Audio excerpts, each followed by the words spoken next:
경기도 금융수산진흥원 초청으로 강연에 오게 돼서 너무나 영광입니다. 먼저 저 소개를 드리면 저는 김찬휘라고 하고요. 이름을 쉽게 기억하는 방법은 소찬이를 기억하시면 됩니다. 소찬이가 아니고 김찬이다. 그래서 혹시 나중에 코로나 끝나고 노래방 가시면 소찬이 티어스 부를 때 저 한번 기억해 주시면 감사하겠습니다. 정치경제연구소 대안의 소장은 아니고요. 부소장이고요. 네, 거기서 공부하고 있고 유튜브에서 김찬휘 TV라는 채널을 운영하고 있습니다. 그래서 혹시 오늘 강의 끝나고 저를 좀 더 보고 싶다 그러면 김찬휘 TV 유튜브에 쳐주시면 되겠고요. 경기도 기본소득위원회 위원으로도 활동하고 있습니다. 오늘 같이 기본소득에 대한 얘기를 좀 이것저것 하면서 또 최근에 있었던 여러 뉴스하고도 좀 연관시켜서 설명을 좀 드리도록 할게요. 먼저 기본소득의 정의부터 한번 보도록 하겠습니다. 기본소득의 정의는 이제 기본소득 세계 조직에서 내린 정의인데요. 한번 읽어보겠습니다. 기본소득은 자산심사나 근로요건 없이 개인 단위로 모두에게 무조건적으로 지급하는 정기적인 현금소득이다. 어릴 때부터 이런 거 딱 보면서 기억이 안 나죠. 정의 이런 거 참 기억이 안 남습니다. 그래서 제일 중요한 5가지 부분의 동그라미를 제가 칠 테니까 이걸 기본소득의 5대 특징이라고 합니다. 그래서 이 동그라미 친 5개만 잘 기억하시면 어디 가도 기본소득인가 아닌가 이걸 구별하는데 딱 적용을 할 수가 있습니다. 이 5가지 특징을 제가 동그라미 쳐볼게요. 첫 번째로 개인 단위로 한다. 개인 단위로 하는 현금 지급의 반대말은 뭘까요? 우리가 뭘 기억할 때요, 반대말을 기억하면 그게 아니다 이렇게 기억하면 편해요. 개인 지급의 반대말은 뭘까요? 가구 단위 지급입니다. 우리 1차 긴급재난지원금 가구 단위로 줬죠. 1인 가구 40, 4인 가구 100. 그럼 4인 가구가 화딱지 나죠. 아니 뭐 나라를 위해서 애 많이 낳고 할아버지 할머니 공양하고 있는데 왜 더 적게 주니? 왜 4인 가구 100만 원이면 1인당 25만 원이니까. 그래서 누군가 그러더라고요. 이건 이혼하라는 얘기인가? 2인 가구 60인데 1인 가구면 40, 40 받으면 80이잖아요. 가구 단위 지급은 그래서 이혼을 조장할 수도 있다. 이런 생각이 딱 들지 않으셨어요? 그건 그냥 재밌게 얘기한 거고요. 가구 단위 지급이란 건 여러 가지 문제가 있습니다. 예를 들면 우리나라에서 지금 시행되고 있는 농민수당이라고 있죠. 농민수당이 여러 이제 지역 광역에서 하고 있는데요. 그게 가구 단위 지급. 그럼 어떻게 될까요? 가구주가 받겠죠. 가구주는 보통 남성일까요, 여성일까요? 남성이죠. 농민수당 토론회를 하는데요. 난리가 났어. 누가? 전연홍에서 선을 들고 아니 왜 농민수당이 나도 농민인데 왜 나한테는 안 주냐? 가구 단위 지급은 이런 문제들이 있습니다. 그래서 그러지 말고 개인 단위 지급으로 하자. 그래서 경기도 재난지원금은 개인 단위로 지급하지 않았습니까? 그게 경기도가 기본소득 정신을 알고 있기 때문에. 아시겠죠? 자, 두 번째입니다. 모두에게 준다. 재난지원금 때 70% 주냐 100% 주냐 난리 많았죠. 70% 주는 게 얼핏 들으면 설득력 있어 보여. 왜? 어려운 사람이 더 받아야 되니까. 근데 한번 생각해 보세요. 하위 70%까지 준다고 할 때 고위 30%는 못 받는 거 아닙니까? 그럼 만약에 70% 싹 위에 있는 사람 입장에서 한번 생각해 보세요. 내가 상위 29%야. 상위 29%. 내 밑에 1% 받았어. 난 못 받았어. 이상하죠? 좀 불합리해 보이죠? 그러면 30%인 사람한테는 주고 29% 안 주면 두 사람 사이에 소득 역전이 생길 것이다. 이해가십니까? 오히려 하위 70%가 하위 71%보다 더 잘 살게 됩니다. 이게 불합리한 점이 있어요. 그래서 그런 불합리만 있는 게 아니고 과연 소득의 산정과 소득에 대한 정보가 과연 정확할 것이냐 이런 문제도 있죠. 네, 신고되지 않은 소득들도 많고요. 현금 소득 잘 파악이 안 될 수도 있고요. 그래서 그러지 말고 모두에게 지급. 세 번째, 무조건적 지급이다. 우리가 보험용어 생각하시면 돼요. 묻지도 따지지도 않고 무조건적 지급. 무조건적 지급도 길게 얘기할 수 있는데 그냥 기억하고 넘어갈게요. 좀 이따 또 말씀드릴 테니까. 정기적으로 꼬박꼬박 줘야 되고요. 현금 또는 현금에 준하는 거로 줘야 됩니다. 우리가 지역화폐, 경기도에서 지역화폐를 많이 쓰는데 지역화폐도 현금에 준합니다. 왜? 내가 살 수 있는 걸 살 수 있으니까. 현금에 반대되는 말은 뭔가 하면요. 현물이에요. 현물. 옛날에 왜 생활보호 대상자한테 연탄을 준다든가 밀가루를 준다든가 라면을 주지 않았습니까? 그럼 생각해보세요. 내가 라면을 받았어요. 내가 라면을 먹기 싫고 기생충 영화를 보고 싶어. 근데 라면을 팔아서 기생충 영화를 볼 수는 없잖아요. 현물이라는 것은 받는 사람의 자유를 제한하는 면이 있어요. 그래서 현금으로 줘서 쓰는 사람이 알아서 쓰게 하자.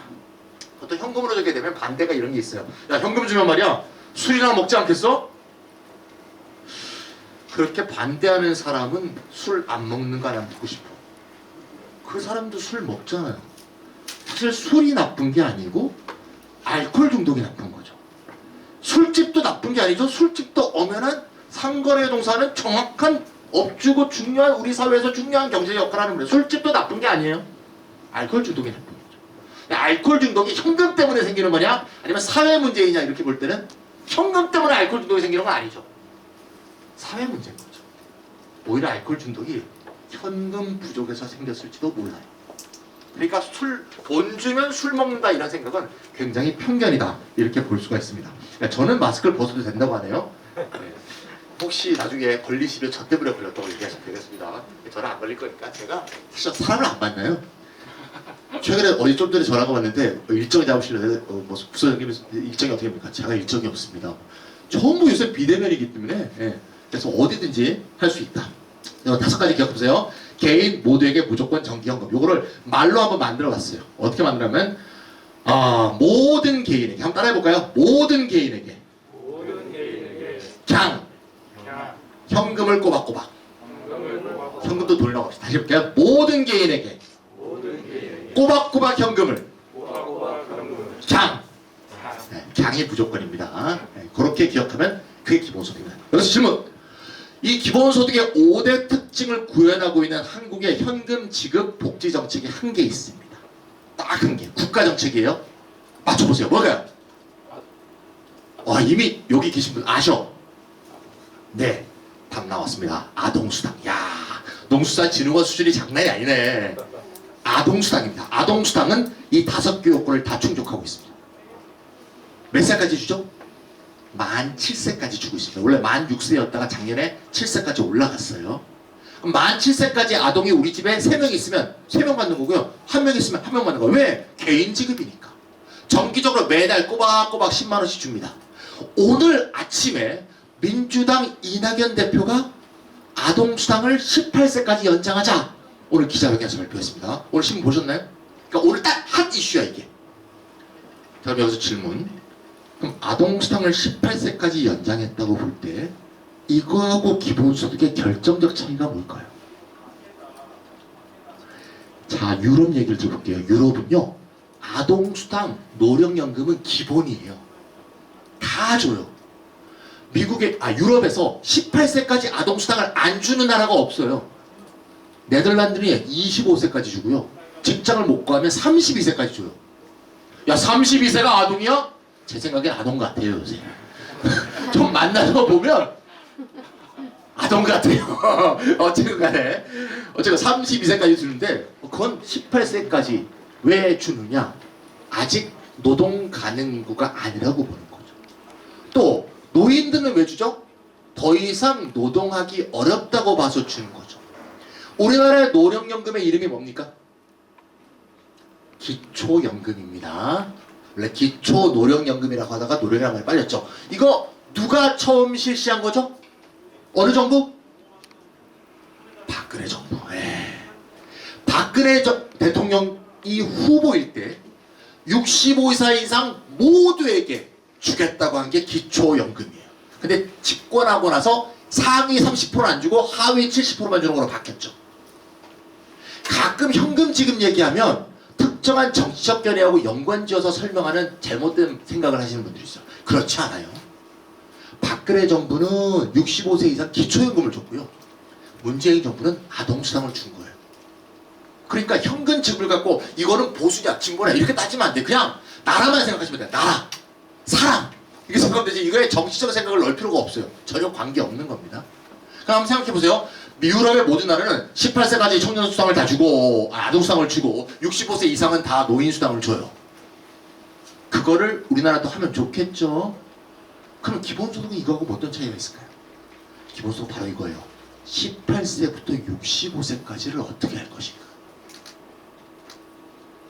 기존의 유럽의 복지제도는요 18세부터 65세까지는 일해서 먹고 살아라 이런 개념으로 생긴 복지제도예요. 이해가세요?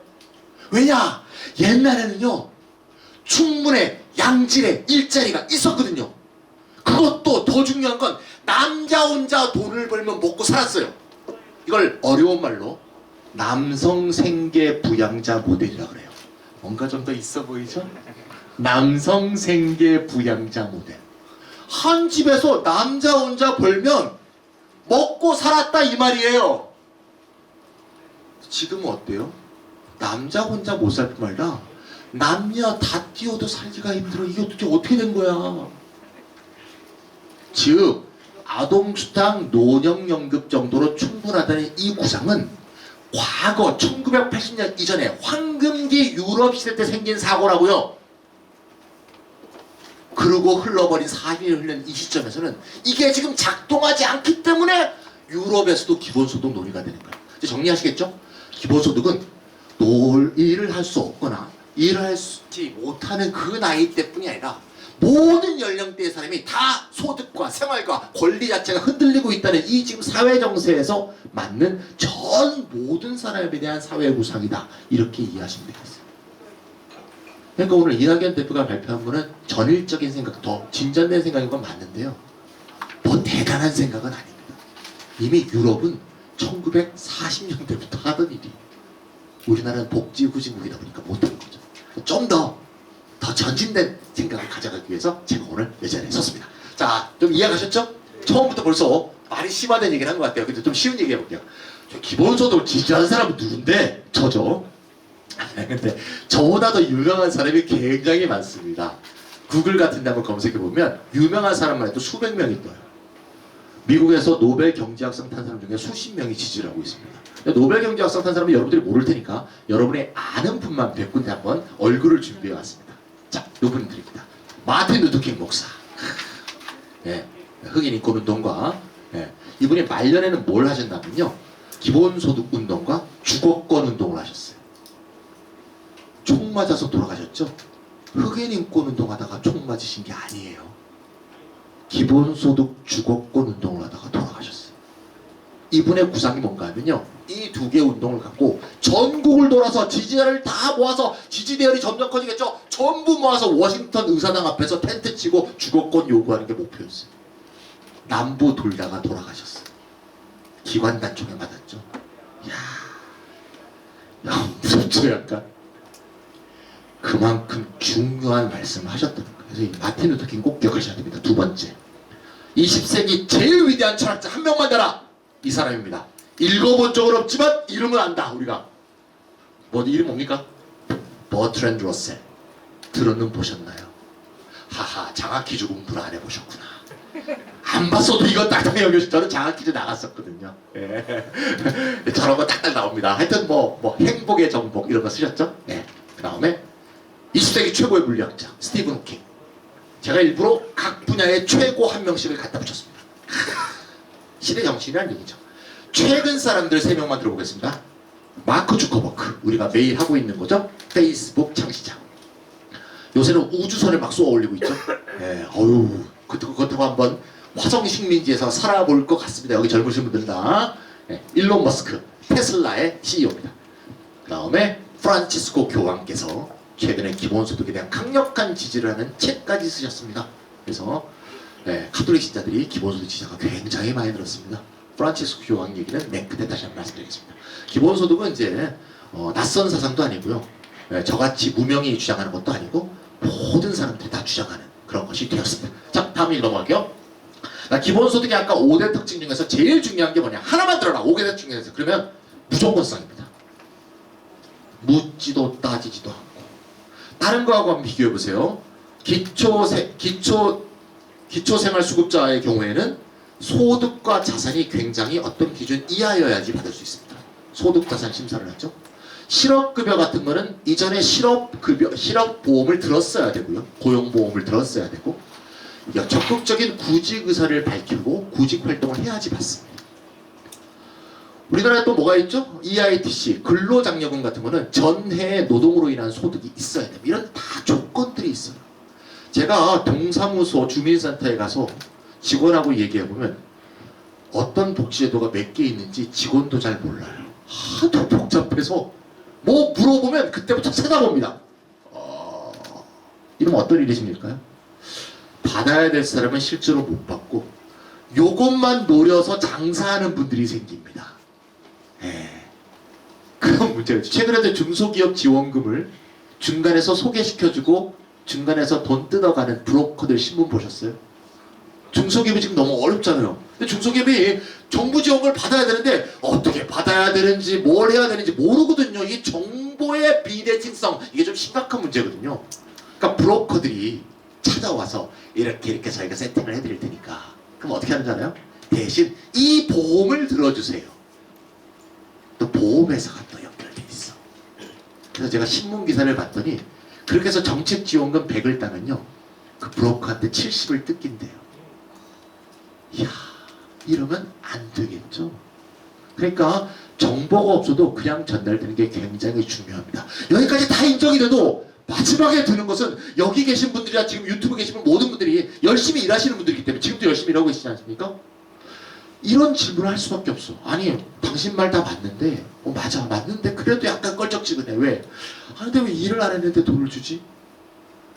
이런 의문이 남지 않습니까? 그래서 그 의문이 제일 중요한 것이므로 그거부터 한번 얘기를 해보겠습니다. 그래서 기본소득의 정당성이라고 말하는데요. 기본소득의 정당성을 처음으로 체계화시킨 사람이 이분입니다. 토마스 페인이라는 분인데 미국의 건국 아버지입니다. 이 사람의 동지가 누구냐? 조지 워싱턴, 토마스 제퍼슨 이런 사람이 동지야. 그 사람과 함께 독립운동을 했어요. 근데 우리가 토마스 제퍼슨하고 조지 워싱턴 하는데 이 사람 모르죠?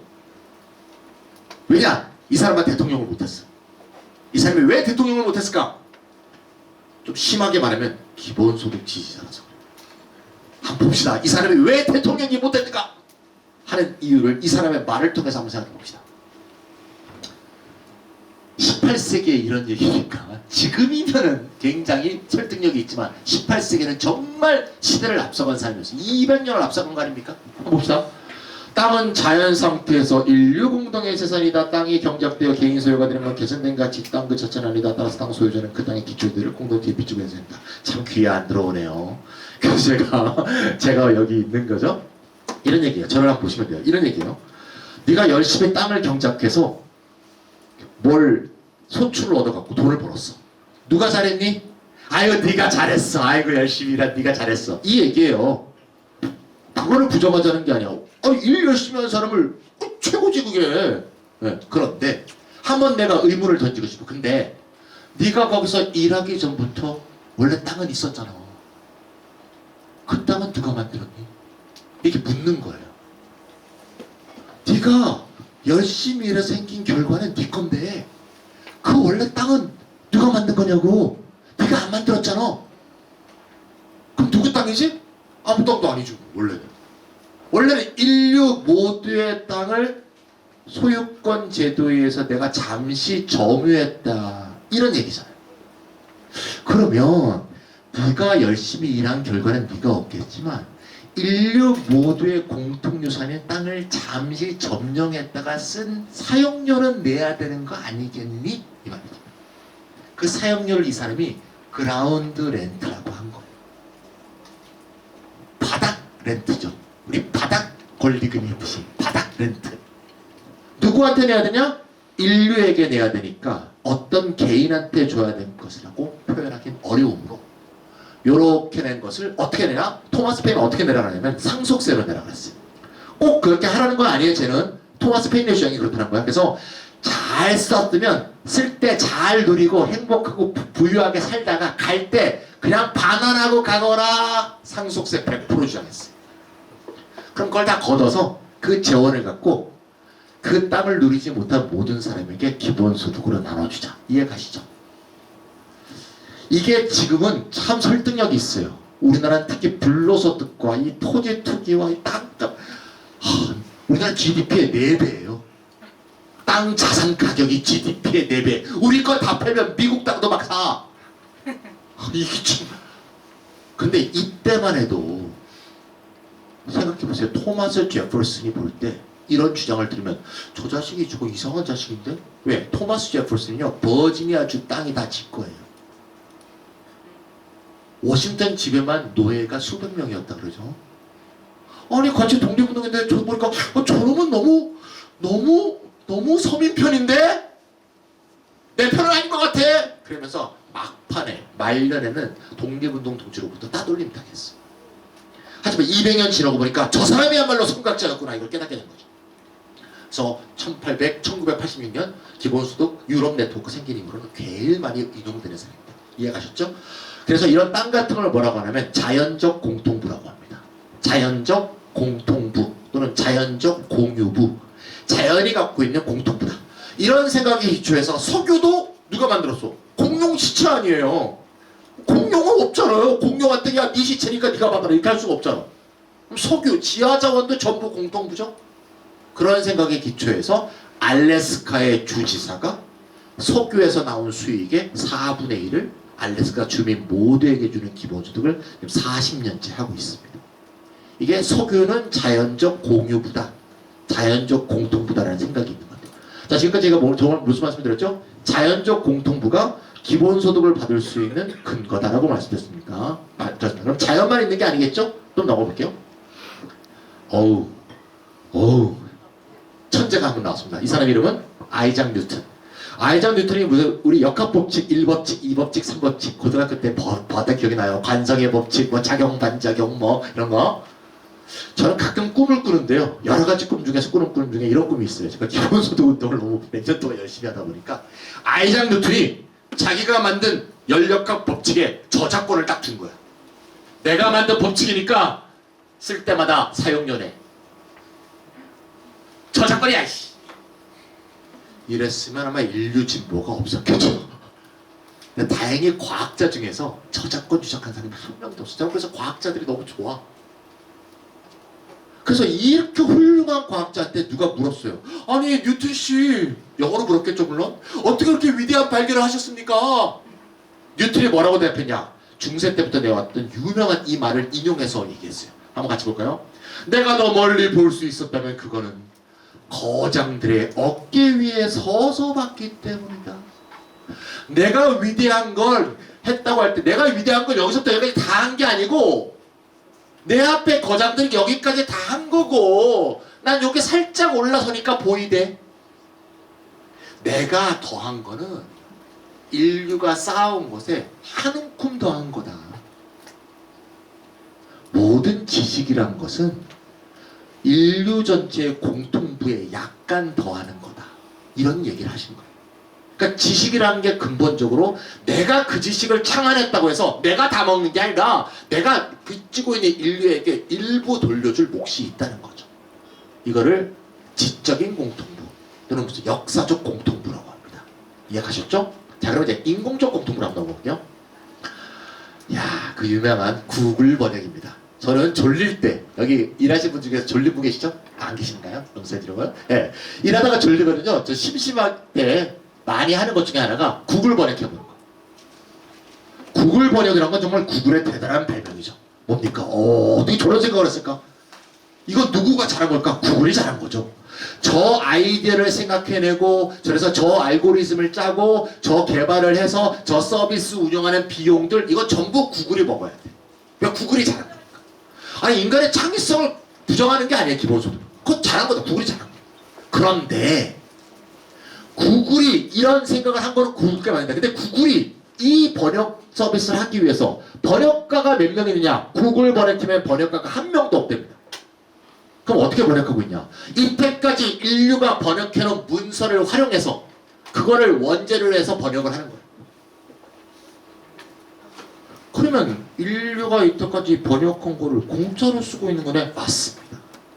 공짜로 쓰고 있으면 사용료를 내야 되는 거 아니야? 그래서 구글세 얘기가 나온다고. 구글세는 아직 진행이 안 되고 있죠. 왜 안 되고 있죠? 미국이 반대하니까. 구글은 미국 기업이잖아요. 유럽의 모든 정부, 유럽연합의 집행위원회까지 구글세를 지지해요. 왜? 인류의 빅데이터를 분명히 사용하고 있는데 빅데이터 사용료는 내야지. 그럼 어떤 분은 그래. 야, 빅데이터는 원래 있었던 거고 말이야. 이거 개발한 구글의 덕이 거의 99%지 뭐 빅데이터가 뭐 이렇게 중요해? 그런 의문이 들 때 한번 입력을 해보세요. 한국어를 영어로 번역해보세요. 번역 잘해요. 일어를 영어로 번역해보세요. 번역 잘해요. 헝가리어를 한국어로 번역해보세요. 번역 못해요. 왜? 헝가리에서 한국어로 번역한 데이터가 별로 없기 때문에. 예를 들어 어떻게 하시는지 알아요? 제가 팁을 가르쳐 드릴게요. 헝가리어를 영어로 한번 옮겨. 그 다음에 영어를 한국어로 옮겨. 오케이. 여러분 훨씬 번역이 잘 돼요. 다시 무슨 말이냐? 이 번역 서비스의 품질은 번역 빅데이터에 의존하고 있다. 확 드러나요. 그래서 강남문 대표 같은 경우에는 이런 플랫폼 서비스의 50%는 빅데이터의 공, 50%는 서비스 업자의 공이라고 얘기합니다. 50%는 그건 뭐 명확히 산정한 건 아니에요. 근데 누가 더 귀하냐? 반반 정도 아닐까? 그러면 구글의 수익의 반은 인류에 내놔야죠. 그거는 정확히 말하기 어려우니 인류 모두가 공동의 합의를 해서, 우리가 파리 기후협정처럼 공동의 협의를 해서 플랫폼 기업의 수익의 몇 프로는 인류 전체의 기금으로 해서 저개발국도 돕고 인류 모두가 살아가고 기후위기도 해결하는 그런 재원으로 쓰자, 이렇게 하면 되는 거죠. 그렇죠? 이런 거를 인공적 공통부라고 합니다. 자, 정리하면 이겁니다. 기본소득 일하지도 않았는데 우리가 받아야 될 근거는 뭐다? 인류 모두가, 우리나라면 또 우리나라의 모든 사람이 자연적 공통부, 역사적 공통부, 인공적 공통부에 대한 권리를 가지고 있다. 여기에서 기본소득의 정당성이 나옵니다. 자, 기본소득의 정당성을 제가 설명했는데 한 5년 동안 설명했는데 오늘 제일 설명 잘한 것 같아요. 일신 우일신 하겠습니다. 공통부 얘기됐고요. 자, 여기까지 설명을 하고 나면 사람들이 이제 그래 당신 뭐 그렇다고 설명하는데 그래 그게 뭐 원천적으로 정당하고 철학적으로 그렇다는 거 알겠는데 뭐 꼭 옳다고 해서 꼭 실현되는 건 아니잖아. 옳긴 옳은데 그게 꼭 지금 필요한 이유는 뭐야? 이렇게 의문을 드릴 수가 있어요. 예를 들면 우리가 인류 모두가 선거권이라는 권리가 있지만 선거권이 원래부터 됐던 건 아니잖아. 그렇죠? 어느 순간 이게 꼭 필요하다고 사람들이 느꼈기 때문에 여자에게도 선거권이 되고 흑인에게도 선거권이 되고 우리 같은 황인종도 선거권을 얻고 가난해도 선거권을 얻었던 거 아니겠습니까? 따라서 어떤 것이 실제 정책으로 구현되려면 필요성에 대한 인식이 굉장히 중요해요. 그래서 두 번째 주제는 기본소득의 필요성이 되겠습니다. 과연 이렇게 정당한 기본소득, 우리 모두가 권리를 갖고 있는 기본소득이 왜 지금 필요해진가? 제가 7가지 이유를 정리해봤는데요. 7가지 중에서 서너 가지만 설명을 드리도록 하겠습니다. 첫 번째는 소득 양극화입니다. 저 보지 마시고요. 카메라는 여길 좀 비춰주세요. 당분간. 이거는 말이죠. 미국의 표입니다. 미국의 표. 같이 한번 볼게요. 표의 밑에는요. 맨 왼쪽에 1980년이라고 써 있습니다. 보이십니까? 예. 맨 오른쪽은 2015년입니다. 보이시죠? 예. 화면에 유튜브에 보이고 계시나요? 오케이. 예. 1980년은 굉장히 중요한 시점인데요. 들어보신 적이 있는지 모르겠지만 미국과 유럽 같은 선진국에서 신자유주의가 시작된 시대입니다. 1979년에 영국의 대처라는 사람이 당선이 되고요. 1980년에 미국의 로널드 레이건이라는 사람이 당선이 되면서 미영 세계를 주도하는 이 두 개 나라의 신자유주의 시대가 열린 시점이 1980년이에요. 신자유주의 말이 좀 어렵죠? 신자유주의 들으면 딱 하나만 기억하시면 돼요. 이거예요. 우리 인간이 만든 제도 중에 제일 중요한, 제일 훌륭한 제도는 시장이다. 이게 신자유주의예요. 인간이 만든 제도 중에 가장 훌륭한 제도는 시장이다. 시장. 쉽게 말해서 시장에 맡겨놓으면 제일 잘 된다. 이게 신자유주의. 시장이 굉장히 훌륭한 제도인 건 저도 인정해요. 시장을 없애려는 사람들은 다 망했어요. 시장을 없애려고 해도 암시장이 생기는 거 잘 아실 거예요. 북한에도 장시장이니 뭐 암시장이니 많지 않습니까? 절대 없앨 수 없습니다. 시장은 굉장히 좋은 제도입니다. 근데 시장에만 맡기면 문제가 생긴다는 것도 우리도 알아요. 요새 동네 슈퍼 보여요? 하면 갈수록 슈퍼가 안 보여. 왜? 편리하고 싸게 모든 물건이 다 있는 마트가 있는데 뭐 슈퍼를 가? 마트가 있는. 그럼 마트에 쓰면서 우리가 편리하게 소비하지만 쓸 때마다 기분은 한번 걸쩍지근하죠. 야, 마트에서 쓴 돈은 전부 그냥 바로 대기업, 바로 대기업. 그냥 꽂히잖아요. 그럼 도대체 중소상인들은 어떻게 사는 거지? 이걸 걱정해야 되는 지금 상황이 된 거예요. 시장에 맡겨놓으면요, 시장은 절대 공평하지 않아. 시장 지배자가 지배하는 곳이 시장이야. 자본이 많고 돈이 많고 시장을 독점하는 사람이 시장을 지배하게 됐어요. 그래서 시장을 뭐라 그래요? 기울어진 운동장이라고 하잖아. 시장이 좋은 제도인데 시장이 잘 기능하게 하기 위해서도 정부의 개입은 꼭 필요하다. 근데 이거를 부정하던 시대가 1980년대, 90년대. 그렇게 부정하다 보니까 어떤 세상이 생겼나? 다시 한번 여기 비춰주세요. 어떻게 된다 보세요. 빨간색이 뭔가 하면요, 미국의 상위 1%의 소득이에요. 빨간색, 미국 상위 1%의 소득. 파란색은요, 미국 하위 50%의 소득이에요. 미국 하위 50%. 그러니까 중위소득 이하 사람을 다 더한 게 파란색, 상위 1%를 다 더한 게 빨간색. 이해가시죠? 로널드 레이건이 집권하기 전만 해도 파란색이 빨간색의 2배였어. 이해가세요? 하위 50%를 다 더하면 상위 1%의 2배였다.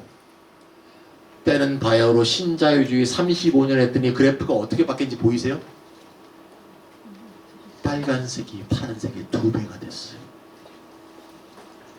그럼 어떤 일이 벌어졌어요? 2008년도 금융위기가 오고 하버드 예일 나온 청년들도 취직이 안 돼서 아큐파이라 그래서 월스트리트를 점령하고 난리도 아니었잖아. 여전히 이 문제가 해결이 안 되고 있어. 시장에만 맡겨놓으니까요,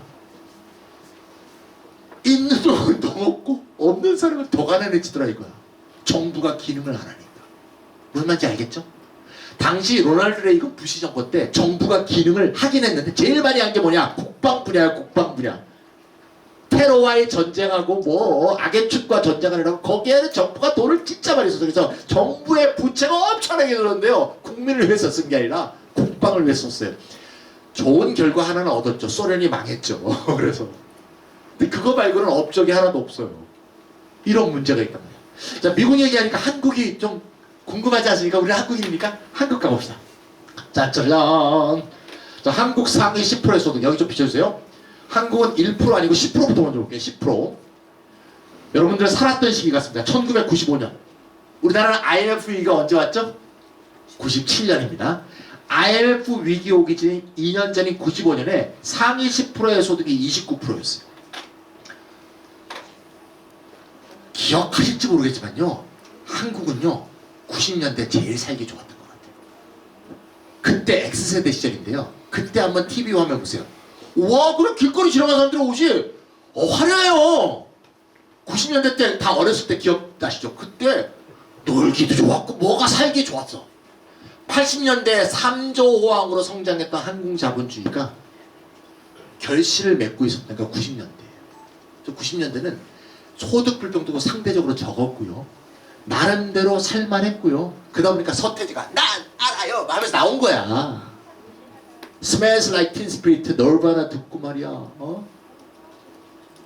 이랬던 시대가 온 거예요. 그러다가 그 막 타오르는 게 97년에 딱 맞았죠. 경제 위기가 오면요, 빈부차가 커지는 건 상식입니다. 예를 들면 내가 집을 샀는데 대출을 끼고 샀어. 대출 5%에 샀어. 근데 IMF 위기가 오니까 대출 25, 이자율이 25%가 됐네? 갚다 못 갚으면 어떻게 돼? 경매 처분. 나는 알거지. 그러면 돈이 원래 있는 사람은 싸게 나온 경매 처분 갖고 샀다가 나중에 경제 회복되면 막 오르잖아요. 2013년 보세요. 18년 만에 상위 10% 소득이 45%가 됐습니다. 우리나라는 기록 좋아하죠. 소득 불평등 기록 세웠습니다. 18년 만에 29%가 45%가 됐어요. 저 때부터 우리가 삶이 피폐해요. 뭔가 이상하게. 아니 TV 화면에 나오는 뭐 연예인 집을 한번 구경하겠습니다. 어우, 뭐 저런 집은 90년대 상상할 수도 없었어요. 그 사람들은 삶이 굉장히 좋아졌는데 우리가 사는 게 가장 무섭고 어렵지? 요 모양이에요. 그럼 지금은 어떠냐? 지금 밑에 보이죠? 17년에 50.6%를 돌파했어요. 상위 10%가. 저 50.6%는 무시무시한 수치인데요, 아까 얘기했던 불평등이 심한 미국보다 큰 수치입니다. 미국에는 상위 10%가 48%예요. 50% 넘는 나라는요, 세계에서 산유국 정도밖에 없어요. 산유국은 왕국이에요. 왕국. 사우디아라비아, 예멘 왕국. 여기는 민주공화국이잖아. 어떻게 민주공화국이 왕국 수준이냐고. 석유 재벌들이 있는 데가. 그래서 사람들의 박탈감이 너무나 큰 거예요. 예. TV에서 보는, 그럼 어떻게 돼요? 박탈감이 크니까 어떻게 합니까? 청년들은 영끌 하잖아요. 영끌. 영혼까지 끌어모아서 주식 투자하잖아요. 20대 청년 중에 주식 투자 경험은 50%가 넘었었습니다. 우리나라 세계 1위입니다. 그래서 내가 아들한테 물었어요. 아들이 23살이거든요. 야, 너 주식 투자 해봤냐? 우리 아들은 능력이 안 돼서 못했어요. 예. 그런 걸 잘 몰라요. 제가 얘기했죠. 아동수당. 너희 친구들은 하니까. 친구들은 다 해요. 친구들 다 한대. 왜 한대냐? 물어봤어 내가. 왜 한대냐? 그러니까 얘는 딱, 우리 아들 딱 이렇게 대답했어요. 아니, 열심히 일해봤자 TV에 나오는 그런 집 못 사잖아요. 애들이 그렇게 말한대요. 열심히 일해봤자 람보르기니 못 사잖아요. 비슷한 얘기죠. 왜 람보르기니를 사야 되는지 잘 모르겠습니다만, 람보르기니 타는 사람도 강남 돌아다니고 굉장히 많아요. 왜? 50.6%라니까? 좀 더 세분화해 볼게요. 10% 아래는 어떤 사람들이 있을까? 제가 이렇게 얘기하면 어떤 분들은 그래요. 특히 나이 드신 분들이, 야, 10%가 너보다 열심히 일했겠지? 니보다 열심히 일했으니까 10%가 부자가 됐겠지? 니가 열심히 일하려고 왜 돈 번 사람 욕해? 에이 강도 같은 거. 이거 로빈 슛이야? 로빈은? 이런단 말이야. 그래서 저는 생각해봤어요. 이 상위 10%가 열심히 일해서 번 거면 다 인정하겠다. 다 인정해야지. 이렇게 생각을 했어요. 그래서 한번 자료를 찾아봤어. 어떻게 이분들이 돈을 벌었을까? 가봅시다. 자, 여기 다시 이제 절 보지 마시고 여기 비춰주세요. 상위 10% 2019년 한국노동연구원에서 발표한 자료입니다. 총리산하 공식 연구소입니다. 한국노동연구원은. 여기 지금 보시면 빨간색 비춰주나요? 예. 여기 1%, 1.5%, 5.1% 보이죠? 여기 맨 위에 있는 삼각형 흰색이 1%에서 5%까지예요. 1%에서 5%, 상위 1%에서 5%. 요 흰색 동그라미는 5%에서 10%. 요 까만색은 상위 1%. 그러니까 10% 안에서도 제일 위에 상위 1%, 1에서 5%, 5에서 10%죠. 이해가십니까? 자, 보세요. 97년 IMF가 딱 올 때 보세요. 별로 증가 안 하고 있죠? 이때가 좋은 세상이었다 이 얘기예요. 예. 살만했던 기억이 우리가 나요. 지금 보면. 근데 97년 이후로 1%, 1에서 5%, 5에서 10%가 다 급속도로 상승하고 있는 거 보이세요? 경제 위기는요, 사회 양극화의 주범이에요.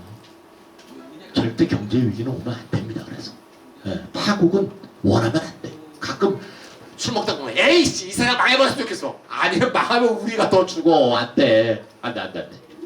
안 되고요. 근데 보세요. 잘 보세요. 2007년부터는 이 사람들은 성장세가 둔화됐죠.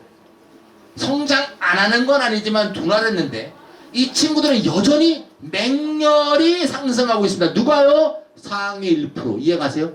그럼 여기서 궁금해지지. IMF 때 10년 동안은 그랬다 하더라도 아쉽게도 이때가 김대중 정부, 노무현 정부 10년이에요. 참 안타까운 일입니다. 그러니까 이 문제가 심각한 문제예요. 우리가 민주정부라고 이름만 붙인다고 해서 다 해결되는 게 아니라는 거예요. 자, 이제 까놓고 해결해서. 해결을 해야 된다는 거예요. 정책을 가지고. 예.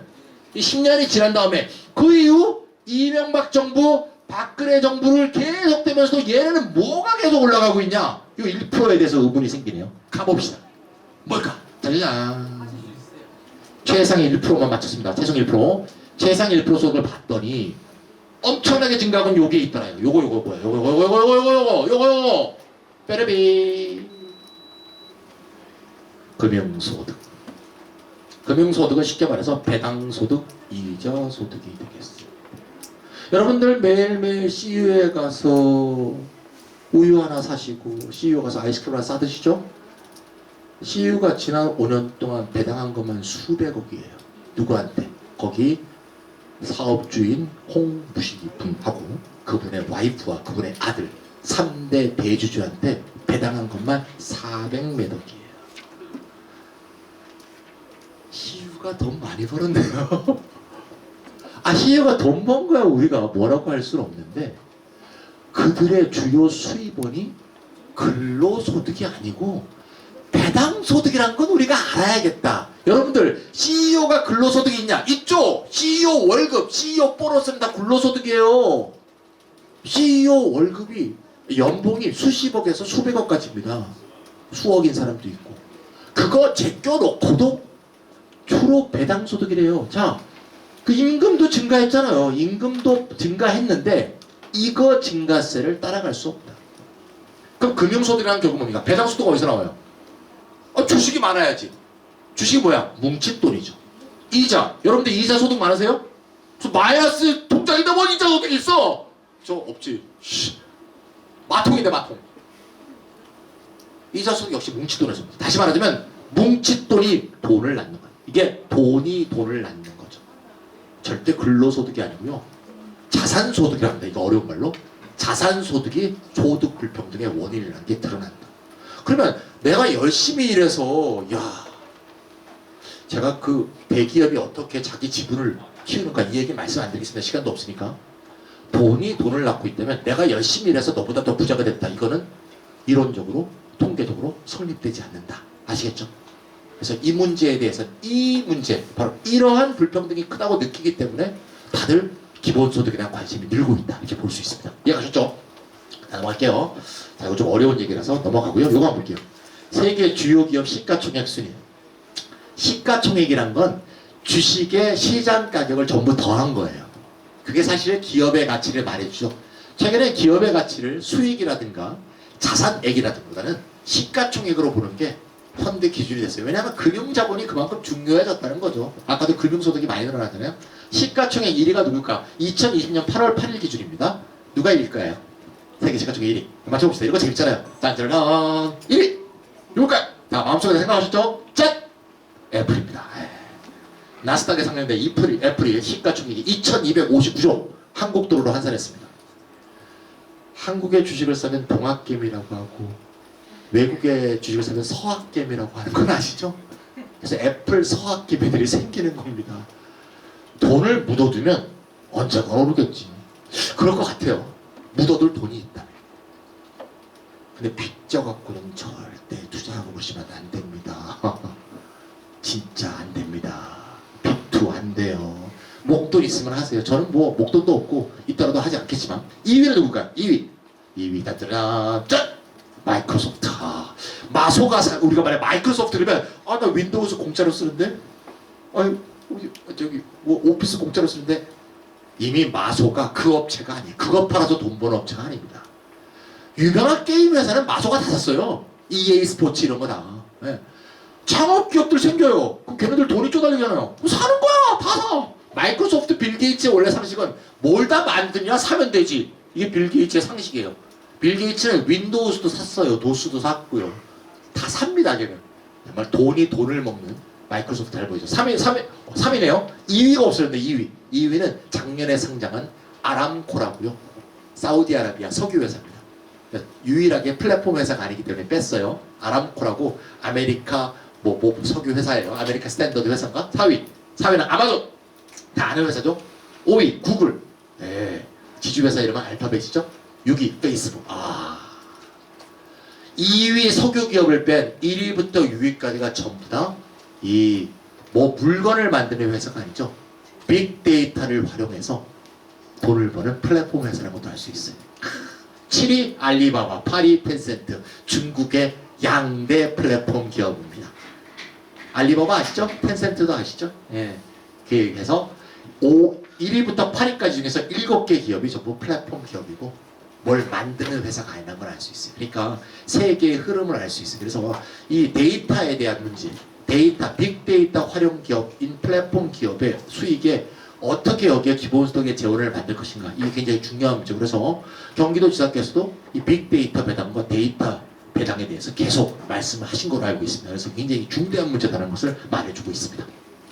자, 다음 주제로 넘어갈게요. 요거 잠깐 하고 갈까요? 요거 지식재산 생산과 노동소득 분배율. 좀 전에 말했던 플랫폼 같은 게 물건을 생산하지 않죠. 물건을 생산하지 않은 걸 지식재산 생산이라고 그래요.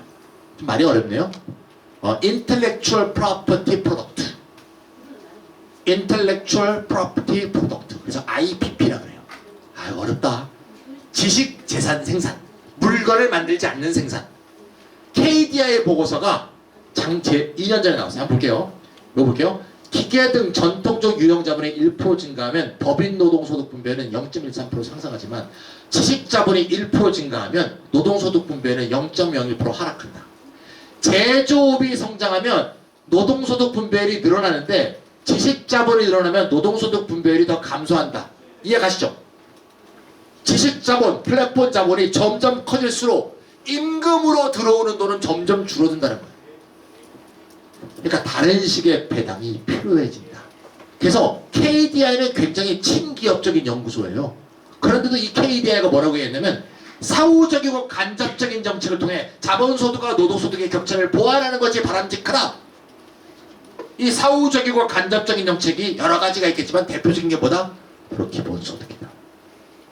친기업적인 KDI까지 이제는 이렇게 얘기하는 상황이 실제 통계로 입증이 됐다는 거예요. 그래서 아니 기본소득이 너무나 이건 언제 상식화되고 있는데 굳이 막 기본소득 아닌 것만 자꾸 하려고 뭐 기본자산이지 무슨 뭐 한국형 뭐니 막 이러면서 막 왜 그러는지 잘 모르겠어요. 저는.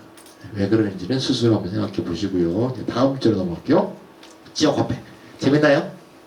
네, 재밌습니다. 예. 제가 더 재밌는 것 같네. 자, 지역화폐 같은 거에 대해서 또 최근에 이제 여러 가지 공격들이 들어왔는데 제가 그래서 통계를 한번 갖고 왔습니다. 제가 경기도 기본소득위원회 일도 하고 있는데 거기서 준 통계입니다. 저한테. 작년입니다. 작년에 경기도 재난기본소득이 처음 지급되었을 때 10만 원이었죠.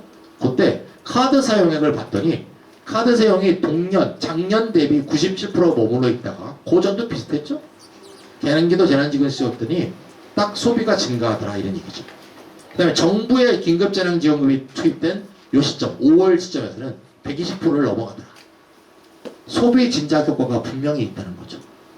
소비 진작 효과가. 소비가 결국 지역화폐에서 중요한 것은 지역화폐는 대형마트에서 쓸 수가 없죠. 그래서 그때 기억하시겠지만 저도 동네 지역화폐를 들고 동네 슈퍼에 가서 슈퍼 아저씨 얼굴을 봤더니 슈퍼 아저씨가 웃고 있더라고요. 슈퍼 아저씨 웃음을 본 게 몇 년 만이었나. 그래서 내가 물어봤죠. 아저씨 요새 살만하십니까? 아유 살만합니다. 아 이런 세상을 만들어야 될 거 아니야. 너무 당연한 건데 이거. 큰 다음에 한 달 뒤에 다시 갔어요. 아이스크림 사러.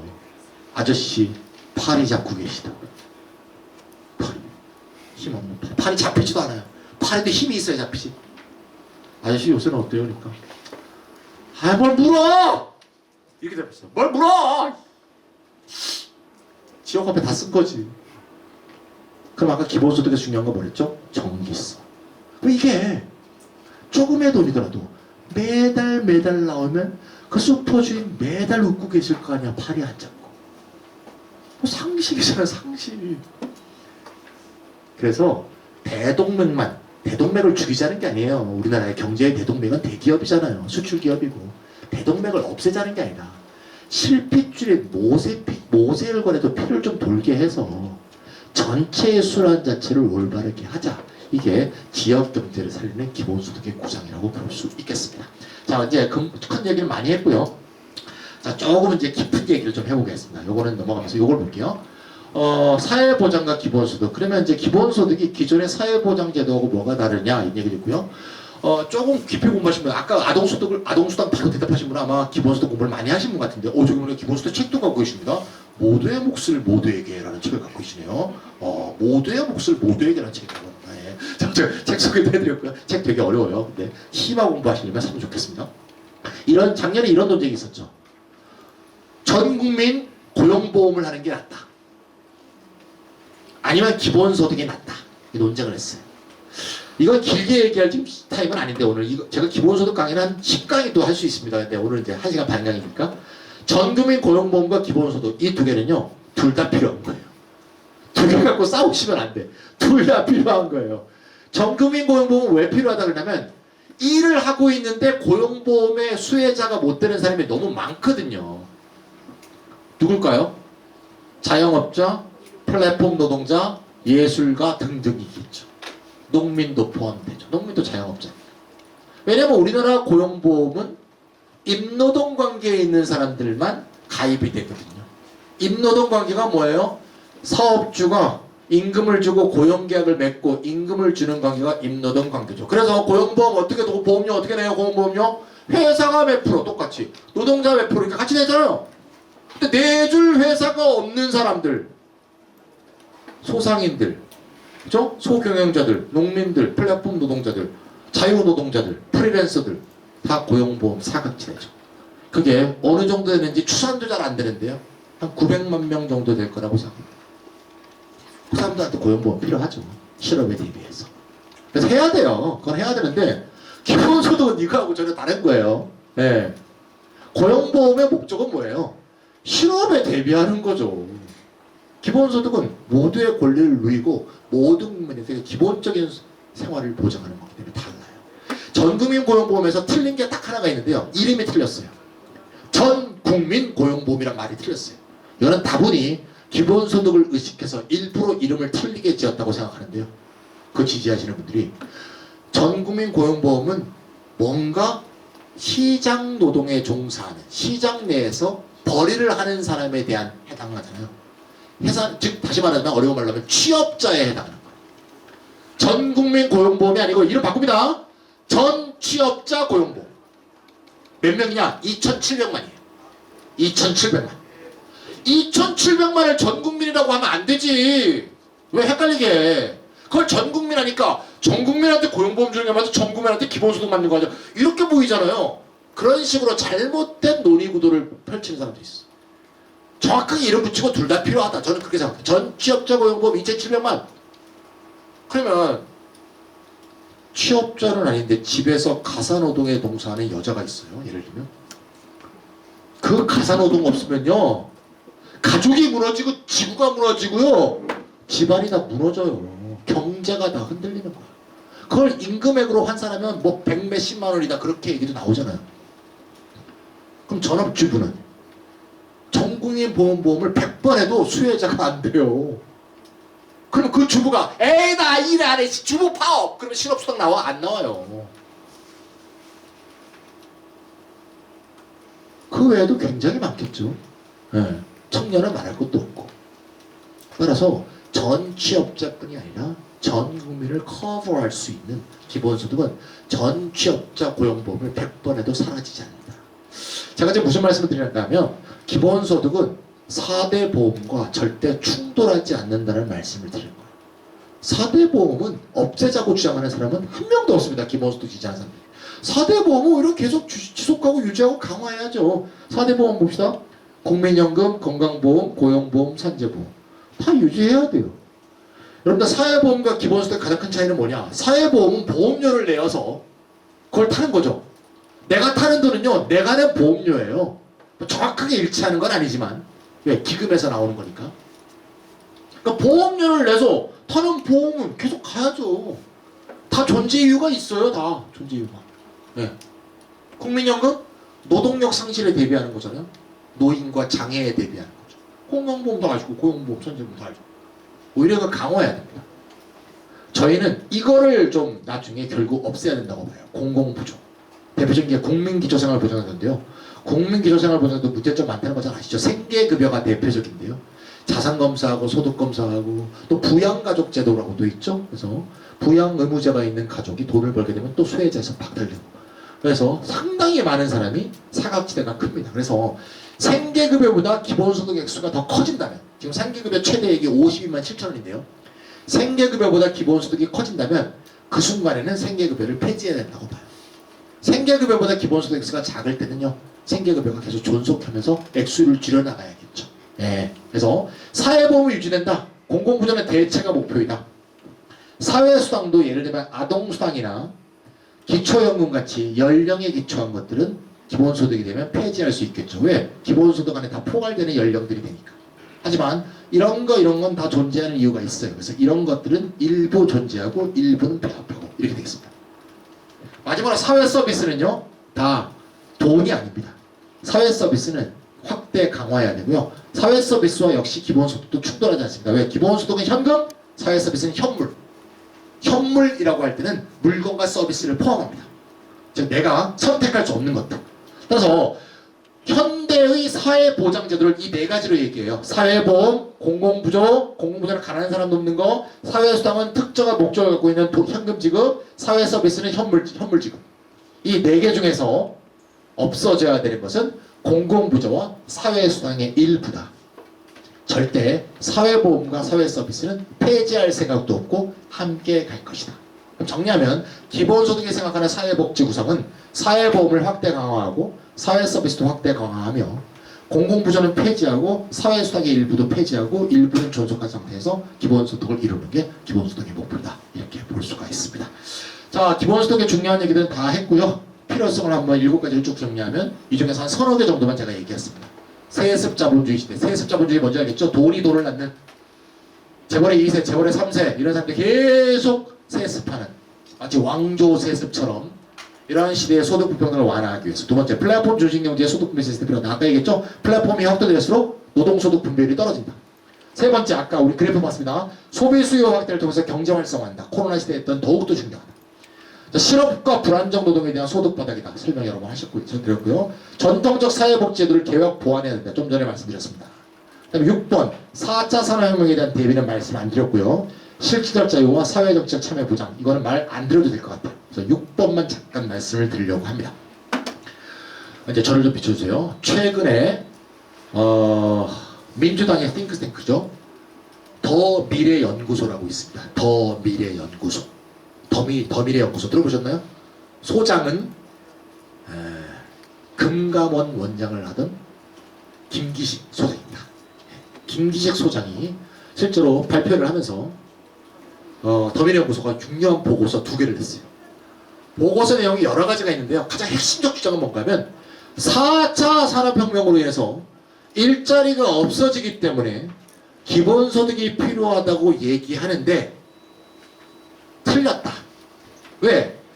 기존의 산업혁명을 봐도 기존의 일자리는 없어지지만 새로운 일자리들이 생겨서 오히려 일자리가 줄지 않고 더 늘어난 역사적 사례가 있다. 4차 산업혁명도 기존의 일자리는 줄어들겠지만 새로운 4차 산업혁명 관련 일자리를 늘릴 것이다. 그래서 기본소득을 여기로부터 도출하는 생각은 틀렸고 따라서 기본소득은 전제가 틀렸으므로 틀렸다. 이런 보고서를 발표했어요. 더미래연구소. 막 제가 웃음이 나려고 합니다. 역사를 통해서 배우는 건 굉장히 중요한데요. 4차 산업혁명이 다른 이유는요. 보세요. 1차 산업혁명이 우리가 얘기하는 흔히 산업혁명이에요. 증기기관이 생긴 거죠. 2차 산업혁명이 전기혁명입니다. 전기혁명. 3차 산업혁명이 오토메이션, 자동화예요. 야, 4차도 자동화인 것 같은데 뭐가 다르니? 다르기 때문에 4차라고 하는 거거든요. 경제학자들. 뭐가 다를까요? 자, 1차 산업혁명 생각해보세요. 내가 마차를 끌고 있는 마차 운전자였어. 마차 운전자 갑자기 실업자 되죠. 왜? 자동차가 생기면서. 이게 기존 일자리가 없어지는 거야. 근데 어떻게 됐다? 자동차 기사가 더 늘었다 이거야. 맞지. 맞아. 옛날에 제 어릴 때는요. 텔렉스라는 거 있었어요. 그 다음에 컴퓨터 입력하는 입력수가 따로 있었어요. 키보드가 이렇게 긴 게요. 해갖고 다다다다다 쳐갖고요. 종이에다가 막 구멍 뚫어. OMR 카드, OCR 카드처럼. 그거를 컴퓨터에 집어넣으면 컴퓨터가 입력하고 그랬어요. 정말 무슨 라떼 얘기네요. 예. 여러분들 잘 모르시는 것 같아요. 저보다 다 어리시기 때문이야. 제가 굉장히 나이가 많습니다. 예. 굉장히 많습니다. 80년대 초반 학번입니다. 제가. 예. 자, 나보다 어리잖아. 예. 농담입니다. 예. 제가 몇 살인가요? 나무 위키만 쳐봐도 나옵니다. 나무 위키에 제가 나오거든요. 예. 치지 마세요. 예. 나무 위키만 보기 나이가 나와서 제가 페이스북하고 다 지워놨는데 고개만 딱 지울 수도 없고. 제가 벌써 쳐보신 분도 생기네. 예. 그런데요. 4차 산업혁명의 문제가 되는 건 뭡니까? 기존의 일자리가 사라지는데 새로 생긴 일자리를 다 로봇이 하네. 다 인공지능이 하네. 며칠 전에 그거 들어보셨어요? 김광석 AI? 김광석이 말이죠. 김광진의 편지를 부르더라고요. 여기까지가 끝인가 보. 노래 아시죠? 이 노래가 2000년에 나왔어요. 김광석 씨는 1994년인가 돌아가셨습니다. 살았을 때 듣지도 못한 노래를 김광진이 부르고 있는 거야. 여기까지가 김광선 목소리로. 그래갖고 옥주현하고 듀엣도 불렀어요. 못 보셨어요? 유튜브 가서 보세요. 이따가 제 강의 끝나고. 새로운 일자리도 로봇과 인공지능이 하기 때문에 문제가 되거든요. 따라서 그들이 말하는 전제가 틀렸다. 저는 그렇게 얘기하고 싶고요. 두 번째 그 보고서의 문제는 뭔가 하면 기본소득의 필요성가 4차 산업혁명만 나온다고 누가 주장하냐고. 7개 중에 하나인데 저 6번 없어도 1번부터 5번까지 해서 필요해. 뭔 소리 하는 거야. 그래놓고 뭐 정부가 개입한 소득분배보다 시장소득분배를 바꾸는 게 좋대. 시장소득분배가 나빠진다고 KDI가 얘기하잖아. 지식재산생산이 늘수록. 어떻게 할 건데. 아무 그런 게 보고서라고 나와. 나 학사밖에 안 되는 나도 아는 거를. 석사 박사 계신 분들이 왜 그래. 그래서 그런 얘기는 좀 확실히 괜찮다. 이런 생각이 들고요. 자, 이제 가볍게 이제 어려운 얘기 다 했어요. 가볍게 쉬운 얘기하면서 이제 마무리 지으시면 될 것 같습니다. 예, 시간도 제가 한번 체크하면서요. 이제 쉬운 얘기 됩니다. 기본소득이 실제로 어떻게 되고 있냐? 이런 얘기가 쉽죠. 이제 여기까지 해보라고 보면 지금까지 들은 얘기는 누가 하고 얘기하려면 잘 기억이 안 나.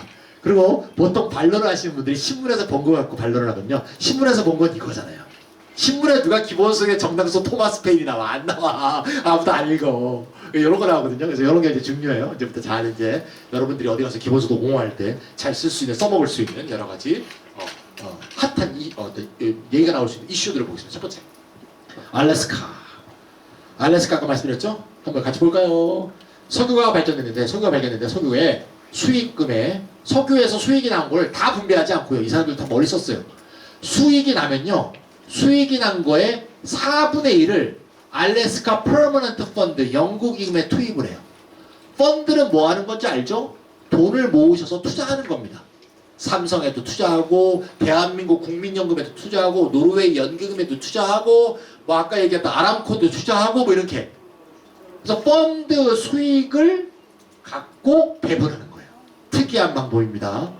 그럼 선생님 수익이 난 거에 4분의 3을 어떻게 합니까? 기업 운영기금으로 써야지. 기업도 운영이 돼야지. 뭐 석유는 뭐 공짜로 캐나? 예. 네. 그죠? 4분의 3은 운영기금으로 쓰고 또 광물자원하는 석유 이 회사에 어떤 잘 유보를 해놓고 25%를 기금에 투입합니다. 그랬더니 2016년 현재 기금 액수가 얼마래요? 66조. 와. 참 부럽죠? 이 기금 이름이 뭡니까? Permanent Fund. 66조. 느낌 오시죠? 알래스카에서 석유는 고갈돼도 이 기금은 고갈되지 않을 겁니다. 이미 기금만 66조예요. 거기서 난 수익은 영구적으로 알래스카 주민 전체에게 배당하고요. 누구한테 배당하느냐? 1월 1일부터 12월 31일까지 1년 동안 산 알래스카 주민 모두에게 줍니다. 저거 받고 싶으시면요. 그 올해 12월 30일부터 알래스카에 사셔서 그 다음에 12월 30일까지 사시면 됩니다. 1월 1일부터 12월 31일까지 사면 하루 모자라요. 1월 1일부터 12월 30일. 그러니까 1년 이상 산 주민한테만 준다. 이런 것도 제가 꼭 얘기하고 싶은데 기본소득은 국민한테만 주는 게 아니에요. 주민에게 다 주는 겁니다. 원래. 나중에 또 나올 텐데요. 왜냐하면 모든 주민이 그 나라를 위해서 기여하고 있습니다. 우리나라 자꾸 동남아시아 노동자나 중국 동포 노동자들에 대해서 과소평가하거나 비아냥거리거나 경시하는 분들인데 전 이해가 안 가. 그분들이 없으면요 우리나라 경제가 돌아가지가 않습니다. 밥 먹으러 가보면 알잖아. 그 임금 받고 그 식당에서 일할 사람이 그분들 아니면 누가 있냐고. 그걸 왜 경시하냐고. 그분들 덕에 우리가 살고 있는데. 소상인들이 그래서 경영이 되는 거예요. 안 그러면 다 망했어요. 정말 고마우신 분들입니다. 그러니까 국민이 아니더라도 주민 모두는 기본소득이라는 권리가 있다. 이것도 굉장히 중요한 생각이에요. 그걸 실천하고 있잖아요. 그래서 얼마 정도 받냐? 제일 많이 받은 게 1인당 개인별이니까 1인당 연간 2,072달러. 월 20만원입니다. 월 20만원에게 이렇게 생각할 수 있을지 모르겠지만 4인 가구면 월 80만원이에요. 네, 그러니까 크게 부자가 되는 건 아니지만 빈곤은 면할 수 있다는 거죠. 그래서 미국의 50개 주 중에서 알래스카가 빈곤율이 미국 최저 수준이고요. 불평등 수치도 미국 최저 수준이고요. 돈을 주면 일을 안 하지 않을까 걱정하는 사람도 있지만 고용 감소 효과가 전혀 없었답니다. 이쯤에서 제가 항상 퀴즈를 냅니다. 이건 제가 항상 하는 건데요. 그럼 알래스카 이때 이런 결정을 하신 분이 알래스카 주지사입니다. 하워드 주지사인데요. 알래스카 이 결정을 한 이게 우리나라에서 석유가 발견됐으면 아마 이랬을 것 같아. 역대 정부, 과거 정부라면 재벌한테 불화했을 것 같아. 우리 석유공사도 SK 에너지 됐잖아요. 국공유 기업도 재벌한테 불화한 경우도 많은데 발견됐으면 이거 야 누가 입찰해 입찰 5조 쓴 너에게 그러면 그 집안이 영구대대로 먹고 살겠죠. 근데 알래스카 주지사는 얼마나 훌륭해. 알래스카 주민 모두의 것을 하자. 자, 이 알래스카 주지사 훌륭한 이 주지사는 정당이 어딜까요? 1번 공화당, 2번 민주당, 3번 공산당. 제가 장학퀴즈 출신이다 보니까 퀴즈를 좋아해요. 조금 졸릴 때쯤 퀴즈 내면 재밌잖아요. 벌써 질문을 내는 의도가 보이죠. 의도를 보면 답이 나옵니다. 1번 공화당입니다. 제가 이걸 처음 5년 전에 알게 되고 나서는 야 역시 선진국은 보수도 수준이 높구나. 아 그렇구나. 공화당이 보수고 민주당이 진보잖아요. 미국에서는요. 공산당까지 갈 것도 없고 공화당 주지사가 저런 생각을 하는구나. 그래도 욕 안 먹는구나. 야 그래서 선진국이라고 하는구나. 미국도 문제가 많죠. 더럽게 많지. 그래도 수준이 우리 수준은 아니구나. 그걸 알게 됐어요. 자, 알래스카 주지사, 하워드 주지사, 공화당. 이거 기억해 주시면 아마 설날에 혹시 4인 미만으로 가족이 모여도 대화할 때 말빨이 쓸 겁니다. 네. 자, 두 번째. 두 번째는 스위스입니다. 스위스 딴 거 또 하나 나와요. 스위스는 탄소세 생태배당.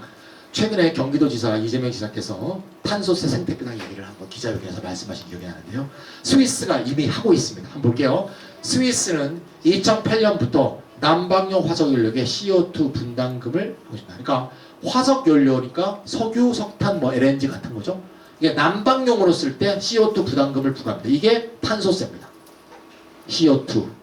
지구를 지키자는 얘기죠. 지구에 이 너무 기후위기를 일으키는 CO2가 많이 배출되니까 이거에 대해서 탄소세를 부과한다는 거죠. 즉 사용을 억제하려는 겁니다. 그러다 보니까 18년 기준에서 볼 때 톤당 CO2 배출 1톤당 96 스위스 프랑 한국 돈으로 11만원의 탄소세를 부과하고 있어요.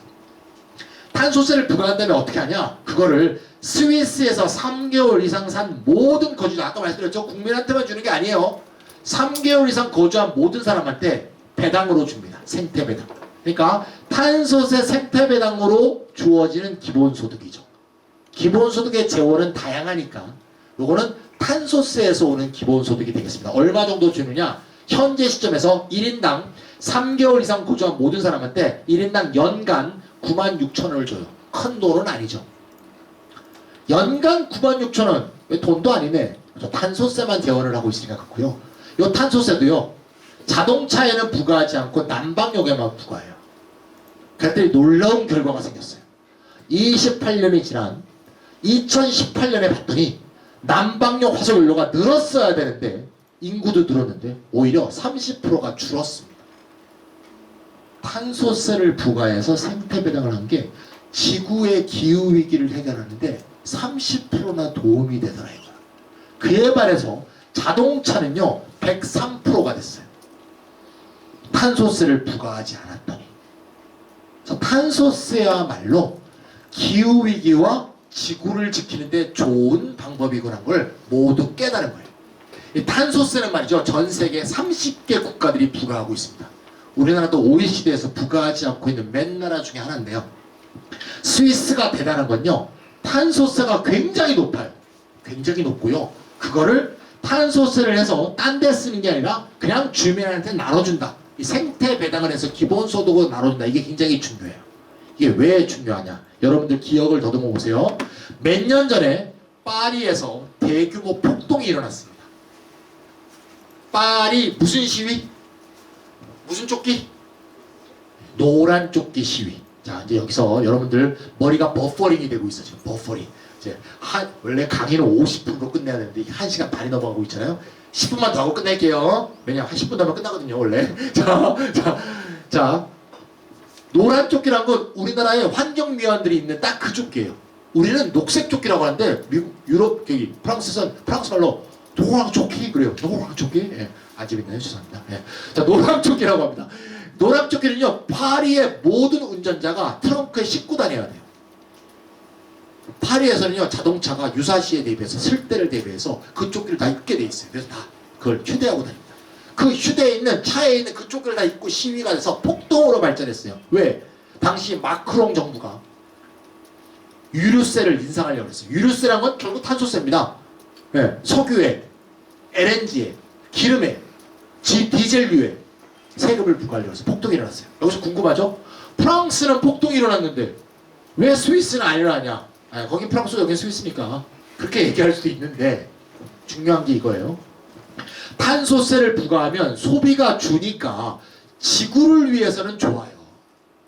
그런데 돈 많은 사람, 람보르기니 타는 사람도 상관없어. 그 사람도 더 비싼 석유 냈더구만. 고휘발유, 뭐 고급 휘발유 내고 뭐 쿠폰 많이 주는 그런 휘발유 가잖아요. 우리는 싼 데 찾아갖고 막 이렇게 앱 찾아갖고 가는데 막. 예.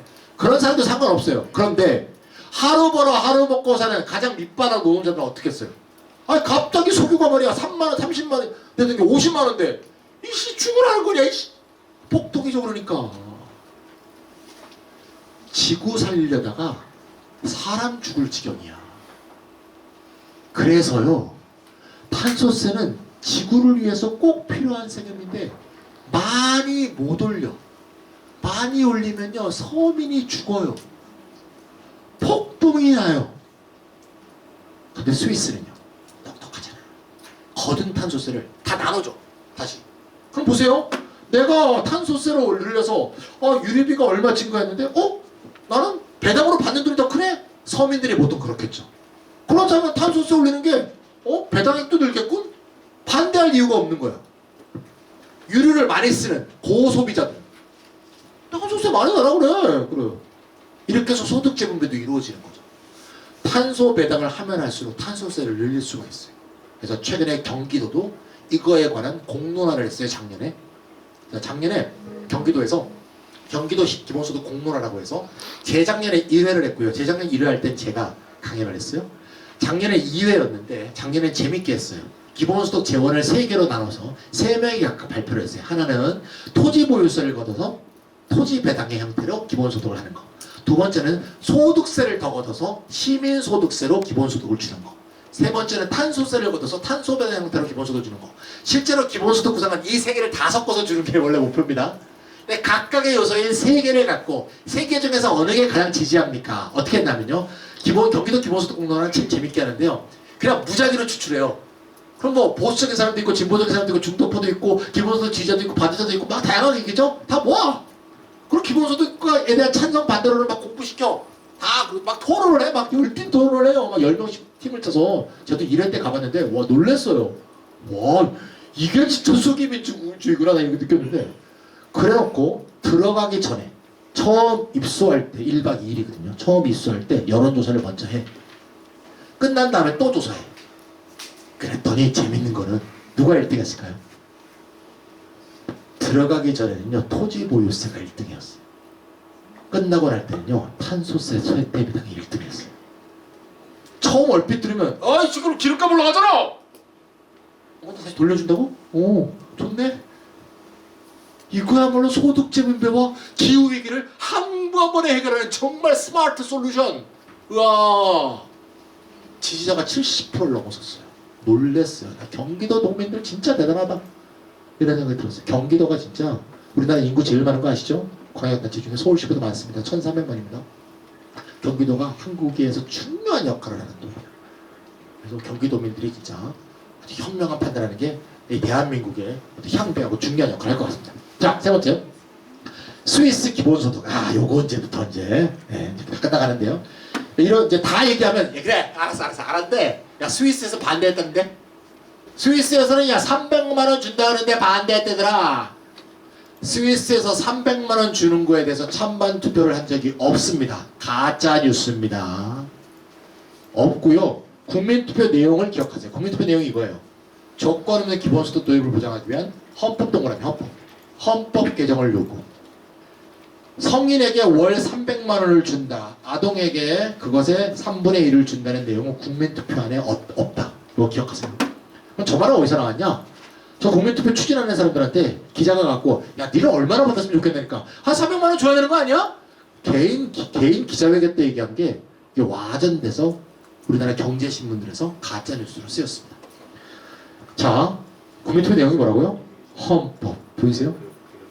제가 말이죠 아까 말씀드렸던 경기도 기본소득 공론화 1차 때 거기에 모이신 분들한테 기본소득에 대해서 막 설명드렸어요. 한 20분짜리 설명했습니다. 20분 동안 이걸 설명했다고 생각해보세요. 이야 날라다녔어요.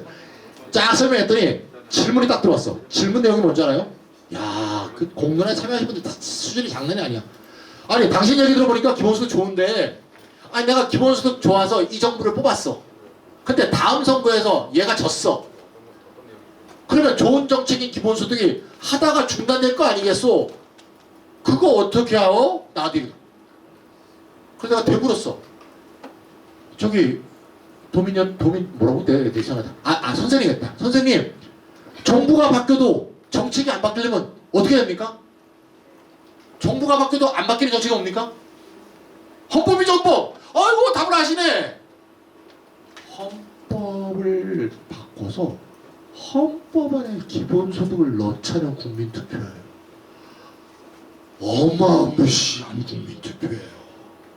보통은 기본소득 정책을 어떤 정부가 하냐 마냐 갖고 논쟁을 하고 있는데 스위스 이 젊은 친구들 내가 핀란드 가서 만났어요. 얘네들 20대예요 20대.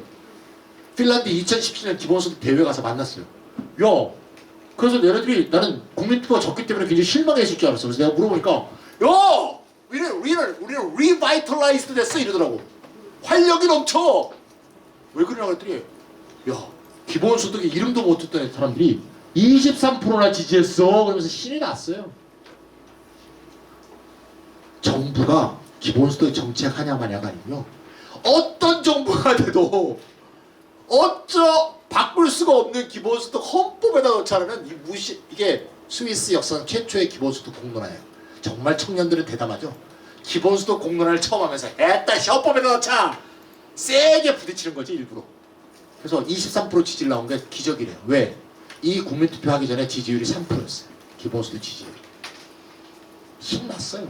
끝나고 나서 여론조사했더니 다시 기본소득을 논의하겠다는 사람이 50%가 넘어섰어요. 성공한 국민투표입니다. 실패한 국민투표가 아니고 어마무시한 국민투표다. 아직도 전 세계 누구도 해본 적이 없는 국민투표다. 이 점을 기억하실 필요가 있고요. 그러면 나중에 마지막으로 이제 공격하는 게 뭐냐? 핀란드. 야 핀란드를 하다 말았다는데? 핀란드는요 하다 만 게 아니고요 기본소득 실험을 했고요. 원래 기본소득 실험이 2년으로 돼 있어요. 2년. 원래 2년으로 돼 있던 걸 2년이 돼서 끝났어요. 우리 경기도도 농촌 기본소득 실험 하려고 그러잖아요. 기본소득 실험을 만약에 2년 하겠다 그러면 2년 하고 끝나는 거지. 그러면 2년 한 다음에 계속 하라? 원래 실험이 2년이면 2년 하는 거 3년이면 3년 하는 거지? 기본소득 정책을 하다 중단한 게 아니고 실험 기간이 끝난 거예요. 그 점을 꼭 기억하실 필요가 있고요. 그 다음에 그걸 얘기하면 또 뭐라냐면 몇몇 신문에서 기본소득을 줬는데 뭐 특별히 더 일을 더 하진 않더라 이렇게 하면서 반론합니다. 여기서 잘 기억하세요. 기본소득 핀란드 실험을 하기 전에는요 어떻게 기본소득 반대하는 사람이 어떻게 공격했냐면요 기본소득을 주면 일을 덜 할 거라 그랬어요. 일을 덜 할 거라. 근데 실험 결과 일을 여기 안 나왔네요. 네. 실험 결과 어떻게 됐냐면요 실험 결과 연간 일 수가 6일 증가했어요. 하기 전에는 일을 덜 할 거라고 공격해놓고 실험 결과 6일 일을 더 했다고 나오니까 그리 더 일하지도 않더라 라고 비난을 해요.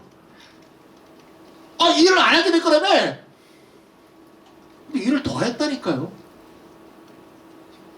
제가 우리 아버지가 93세인데요. 아버지가 90세 때만 해도 저하고 논쟁이 됐어요. 3년 전이죠. 핀란드 실험을 한참 할 때예요. 그래서 아버지하고 제가 이 얘기를 했어요. 아버지가 뭐라 했는지 알아요? 야, 그럼 돈 주면 기분이 좋아지지. 돈 주면 웰빙이 증가하고 행복이 증가하고 불안 감소. 야, 당연하지. 돈 주는데 행복하지 않은 사람이 어딨냐? 우리 아버지가 이러셨어. 여러분들 실험을 잘못하신 겁니다. 그게 아니고요. 원래 실업급여로 돈을 받던 사람하고요. 실업급여가 아니라 기본소득으로 받는 사람을 비교하는 거예요. 똑같이 비슷한 560유로를 갖고요. 560유로는 70만원 좀 넘습니다. 다시. 내가 원래 실업자야. 실업급여를 70여만 원 받고 있었어. 그랬을 때 이렇게 받던 사람하고요, 이렇게 받던 사람 중에서 2,000명을 골라서 야, 너는 실업급여 받지 말고 이제는 동일한 액수를 이번에는 기본소득으로 받거나. 그래서 70만 원을 기본소득 받는 사람하고 70만 원을 실업급여 받는 사람 둘을 비교한 거예요. 안 주다가 돈을 주는 게 아니고요, 똑같은 돈을 주는데 한 번은 실업급여를 주고 한 사람은 기본소득을 주는 거고, 쉽게 말하면 돈에 붙은 제목이라는 거예요. 여기서 이제 궁금하죠? 아니 똑같은 돈을 주는데 왜 실업급여로 받는 것보다 기본소득으로 받으면 기분이 좋아질까? 이게 기본소득의 비밀이라는 거지. 왜 기분이 좋아질까요? 실업급여 한 번만 받아본 사람은 다 알아. 이것들이 당연히 내가 낸 보험료 받는데 주는 사람들이 마치 나를 죄인 취급해요. 너 새끼 말이야, 일 할 수 있는 거 있는데 일부러 이거 타먹으려고 안 하는 거 아니야? 이런 눈초리로 봐요. 아, 기분 나빠, 씨. 그거 없잖아. 기본소득은 뭐라고요? 무조건적. 그 눈초리 없는 것만 갖고도 행복과 웰빙이 증가하더래. 이거 핀란드의 조사 결과 다 나왔어요. 아니 정당한 걸 봤는데 저것들이 눈초리가 이걸 낙인 효과라고 하거든요. 어려운 말로. 넌 루저야. 일도 안 하는 사회의 기생충이여 루저. 라는 낙인 효과가 없다는 거야, 기본적으로. 또 뭐가 없을까요? 열심히 구직 활동을 해야 실업급여를 받죠. 제 친구는요, 실업급여 받을 때 대만에 여행 갔다가 돈 다 반환했어요. 왜? 야, 열심히 구직 활동해야지. 왜 그 기간 동안 너 대만 여행을 가, 새끼야? 실업급여는 그러면 반환돼요. 그러니까 알아둬도 열심히 구직 활동한 것처럼 도장 찍으러 다녀야 되거든요. 나 다니엘 블레이크 영화 보셨어요? 계속 사인 받으러 다니잖아요. 아무 의미도 없는 활동을 하고 있는 거죠. 그래서 내가 그랬어요, 그 친구한테. 야, 대만에 일자리 구하러 갔다 그러지 그랬어? 그랬더니 안 그랬대, 그랬대. 그랬더니 그 담당자가 중국말 해보라 그러더래. 이씨. 그래서 에이 더럽다 더러워. 그래서 집어넣어주고 왔대 그냥. 에이 더럽다. 이거 없잖아. 관료주의가 줄었다. 중요하게 보고서에 나와 있어요. 더 중요한 거, 이 세 번째가 정말 중요해요. 실업급여는요, 우리나라 같은 데서는 더 늘어나야 되는데 유럽에서는요, 실업급여의 부작용이 솔직히 있어요. 핀란드는요, 직장을 못 구하면요 평생 줘요. 실업급여를요 평생 준다고요. 이름이 바뀌어요. 실업급여라다가 구직수당으로 이름이 바뀌지만 어쨌든 평생 줍니다. 그럼 평생 월 70만 원 주면 그러니까 그렇게 살 수 있을 것 같지 않아? 락 하면서 예? 실업급여의 맹점은 뭔가 하면요, 일을 하는 순간 빵원이 된다는 거예요. 실업급여는요, 근로의욕을 전혀 고취하지 않는 제도입니다. 근데 기본소득은요, 일을 해도 줄지 않죠. 왜? 무조건이라니까요. 자살짐상 없이. 그러니까 실업급여 70만 원 받다가 80만 원짜리 일자리가 생겼어. 그럼 나는 80만 원이 돼. 근데 기본소득 70 받다가 80만 원 일자리 생기면 150만 원이 돼. 기본소득이 안 줄어. 이거 굉장히 결정이에요. 그래서 6일 늘어나는 거예요. 저는 실험을 2년밖에 안 했는데 6일 늘어났던 건 대단한 증가라고 봐. 왜? 2년이면 끝난다는 걸 아는데도 자기 생활을 바꿨다는 거예요. 그럼 그걸 10년을 하면 60일이 늘어날지도 몰라요. 기본소득이 1을 덜 한다는 건 이미 핀란드 실험에서 반박되었다. 이제 마무리 지을게요. 경기도청년교부소득을 잘 했으니까 이것도 좀 넘어가겠습니다. 좀 더 준비했는데요. 국민의힘 넘어갈게요. 국민의힘 기본소득은 기본소득이 아닙니다. 가짜입니다. 기본소득 이거 한번 볼게요. 우리나라 조세부담률인데요. 우리나라 조세부담률이 21.9%입니다. 2017년에. OECD 최고 국가 아니고 OECD 평균. OECD 평균이 어느 정도 나가면 체코 스페인이에요. 체코 스페인. 폴란드 체코. 우리가 폴란드 체코가 우리나라부터 후진국인 줄 알잖아요. 근데 폴란드 체코가 우리보다 조세부담률이 높아요. 폴란드 체코가 유럽의 평균이에요. OECD 36개 국가의 평균. 폴란드 체코가 OECD 36개국 평균이구나. 우리나라의 조세부담률을 OECD 평균 수치만 올리면요, 1인당 연간 300만 원. 1인당 월 25만 원 기본소득이 가능해요. 그래서 기본소득은 사실상 어렵지 않은 일입니다. 정치적 결단이 필요할 뿐이지. 그렇게 얘기하고 있고요. 마무리는 요걸 한번 줘볼까요? 최근에 교황께서 기본소득을 지지하면서 말씀하신 분을 해보겠습니다. 지구는 본질적으로 공동의 유산이며 그 결실은 모두에게 혜택이 되어야 한다. 2020년 3월에 기본임금이라는 말을 쓰셨고요. 12월에 책을 쓰면서 기본소득으로 이름도 바꿨습니다. 그래서 지구에서 나온 모든 결실은 모두에게 혜택이 되어야 된다. 그러면서 기본소득이 코로나 시대에는 더욱더 중요하다. 이렇게 교황께서 말씀을 하셨습니다. 자, 마지막에 이건 이제 캐나다의 기본소득 운동가가 만든 구호인데요. 제가 굉장히 좋아하는 구호라서 항상 강연을 이거로 끝냅니다. 기본소득은 왼쪽으로 가는 것도 아니고 오른쪽으로 가는 것도 아니고 앞으로 가는 것이다. 이걸 정치적으로 해석하면 이렇게 되겠죠. 기본소득은 좌파도 아니고 우파도 아니고 전진파다. 제 강의 마치도록 하겠습니다. 감사합니다.